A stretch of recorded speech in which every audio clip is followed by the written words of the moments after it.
We are running out of time to get college football expansion in place and ready for the new Big 12, as well as letting Greg Sankey, the overlord of the SEC and potentially college football here pretty soon, win in the process. Welcome into the YouTube channel. I am John Kurtz. Here on this channel, you'll find college football content all week, predominantly Big 12 and conference realignment related. And this really ties in about everything here today as we have an update from The Athletic, a couple of updates from The Athletic regarding college football playoff expansion. So we'll start with this. I'm going to quote from the article here. After 2 days of meetings to hash out details regarding the playoff, a final agreement will have to wait for now. Executive Director Bill Hancock said the management committee will meet again on December 1st, adding that the college football playoff needs to make a decision by the end of this year in order to have a postseason format with more than 4 teams in place for 2024. So if we're going to get expansion by 2024, which I know is not perfect timing for the new look Big 12, but would be pretty close, it's going to have to happen in all likelihood by the end of the year, which is getting pretty close. Back to the article, the College Football Playoff Management Committee, a group made up of the 10 commissioners and Notre Dame AD Jack Swarbrick, met on Wednesday and Thursday in Grapevine, Texas, to try to nail down the size of the bracket as well as the number of at-large bids and bids reserved for conference champions. Okay. They continue to meet, and every couple of weeks we're hearing stories about meeting, but nobody can get quite on the same page as far as what it is that they want. Seems like everybody is pretty much in favor of expansion, but what type of expansion, 8 teams or 12 teams, is really the hang-up. Now, I still think it is very possible that we get this done by the end of the year. We're going to get into some of the reasons why coming up.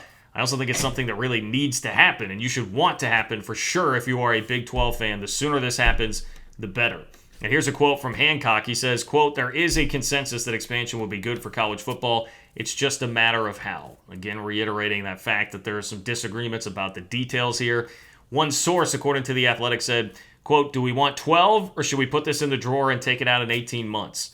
There will be blowback if you're the one that holds this thing up." And that is true because, look, the fans want this. I think virtually everybody wants this. More access to the playoff, especially in light right now of what's happening to Cincinnati with the playoff rankings. More access to the playoff, more games, more teams, more money. It would be good for virtually everybody involved. And if you are going to be the league that is the reason this doesn't happen, you will have people certainly very upset with you.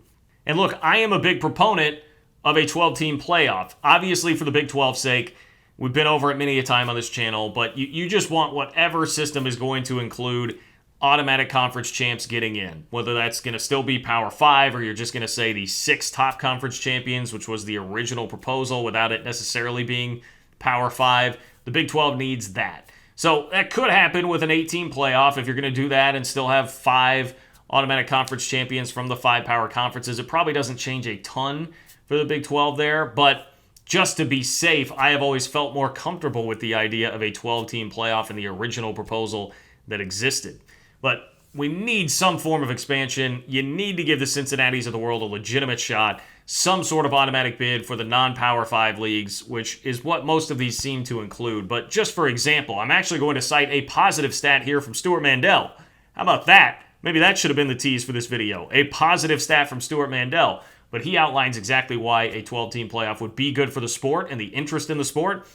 Because right now he considers 16 teams being considered for the 4-team playoff at this point in the season. If it were a 12-team model, you'd have 43 teams being considered right now for the playoff.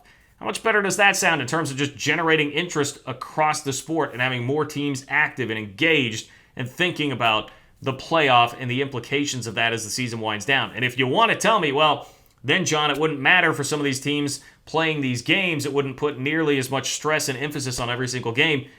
Do games matter right now for Alabama anyway? I mean, we saw Alabama lose a game to Texas A&M, and it didn't matter at all already. So, I don't know. You can spare me that argument. Back to the article. For months, those involved in the playoff expansion process had been unsure that they would be able to get everyone on the same page in time to get the ball rolling before the contract ends with ESPN in 2026. At least 2 commissioners, and it's in the ACC and the Big Ten, have been pushing hard for an 8-team model, while the rest of the group supports a 12-team format. The Pac-12 appeared open to both sides. And, I mean, look, if you're the Pac-12, you're just going to go along with whatever you can go along with. I don't know that the Pac-12 has too much of a voice in the room. It's also kind of funny coming from the ACC that they would be this worried about keeping it at an 8-team playoff in light of what is happening this year because I would imagine the ACC has to be looking around like, oh boy, if we're going to be this bad, if Clemson might be on the downswing, we can't have a 12-team playoff where there will be all these other leagues gaining at-large bids, and we're going to have nobody because nobody is beating down the door to go add Pitt and Wake Forest to their playoff, right? From the article, it is believed that the ACC is the league most attached to the 8-team format, though some administrators also characterize the Big Ten as in lockstep with the ACC on this issue. They cite health and safety concerns about a team potentially playing 17 games in one season, even if it's unlikely to happen often. Get out of here with that. That's not going to happen very often. I don't think that's what these guys really care about most over everything. This is so much more to me about mistrust with the SEC, not being happy with how the original 12-team playoff proposal got ironed out, and the ACC and the Big Ten weren't in the room. The alliance, some sour grapes with the SEC. That, to me, is what this is all about. And I think the Big Ten is doing this working against its own self-interest. I cannot understand the thing that makes the least amount of sense about all of this is the Big Ten being against something giving more at-large bids. Look at the rankings this week. Minnesota in at number 20 is patently ridiculous, but it's there. Wisconsin being in the top 25, ridiculous, but it's there, and it's a thing that has happened.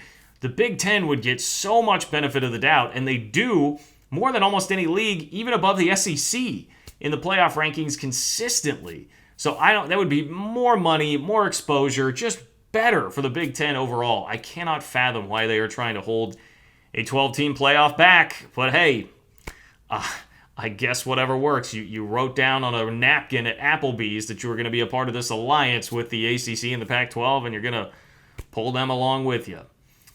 More from the article on Saturday. Greg Sankey, so now we're talking about SEC Commissioner Greg Sankey. Sankey doubled down on his position and reaffirmed his preference that the college football playoff either remain at 4 teams or expand to 12. He staunchly opposes an 8-team model that would feature Power 5 conference champions and a guaranteed Group of 5 slot because it only makes room for 2 at-larges.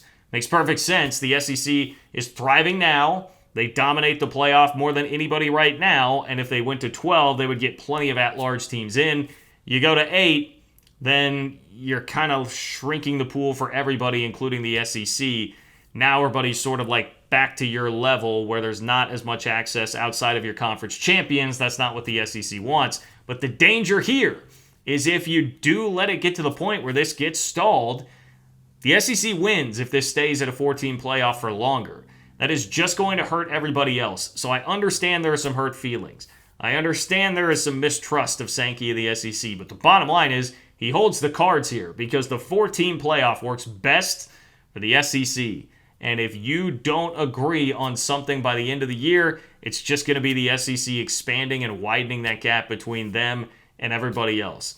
As far as the Big 12 goes, yes, that would still also hurt the Big 12. You don't want to have to go an extra couple of years. If we're talking 3 years of potentially no playoff access before 2026, when that could happen, that would suck. That would be bad, and that is a part of the reason for this video, to continue alerting you to that possibility. But really, I think this is much more about everybody beyond the Big 12 right now. It's about the SEC, and then can the Big 10 and the ACC, and to a lesser extent the Pac-12, just figure this out and realize that they're working against their own self-interest by letting Sankey potentially win.